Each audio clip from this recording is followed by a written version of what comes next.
చాలా కాలం తర్వాతన రిపోర్టింగ్ అయితే చేయాల్సిన పరిస్థితి రావడానికి కారణం చెప్పాను నేను. ప్రభుత్వం సక్రమంగా పనిచేసుకుంటూ లేదా కనుక ప్రజలకి బాగానే ఉంటే అవసరం లేదు. ఇప్పుడు వరదలు అకస్మాత్తుగా అసలు ఏమాత్రం వర్షాలు వస్తాయి, తుఫాన్లు వస్తాయి అనేటట్లుంది. కానీ ఈ ప్రాంతాలు మునుగుతాయి అన్నటువంటిది అయితే ఎవరూ చెప్పలేదు. మామూలుగా ఇదివరకు ఏంటంటే మైకుల్లో అనౌన్స్మెంట్లు, సిగ్నల్స్ ఇవ్వడం కానీ ఇట్లా ఉంటుంది. ఆ ప్రాంతం వాళ్ళని ఇమ్మీడియట్గా అక్కడ ఉన్నటువంటి పునరావాస శిబిరాలకి పంపించడం కానీ ఇప్పుడు అలా చేయకపోవడంతో అందరూ ఇళ్లల్లో ఉండగా వరద వచ్చింది, బయటికి రాలేరు.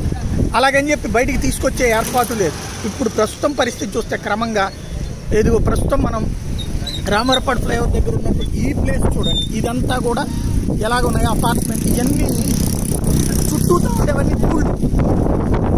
ఇది చివరికి ఇవన్నీ కూడా కమర్షియల్ స్పేసెస్, ఎంటర్టైన్మెంట్ కోసం పెట్టుకున్నటువంటి సేల్స్ ఇవన్నీ. ఇప్పుడు ప్రస్తుతం ఇది అసలు పొరపాటును కూడా మునిగేటటువంటి ప్రదేశం కాదు.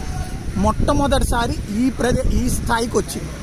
ఏంటి అంటే నీళ్లు ఎక్కడ కొట్టాలి అన్నది తెలియకపోవడం. అంటే నీళ్ళకి గండి కొట్టడం కానీ లేకపోతే వచ్చిన నీళ్ళని అవతలకి ఎటుపక్కకు పంపించాలి అన్నది తెలియకపోవడం అన్నది ఇరిగేషన్ లోపమా, లేకపోతే మున్సిపాలిటీ లోపమా, కార్పొరేషన్ వాళ్ళ లోపమా, లేకపోతే కనుక పాలనా యంత్రాంగం వైఫల్యమా, రెవెన్యూ యంత్రాంగానికి చేత కాలేదో తెలియదు.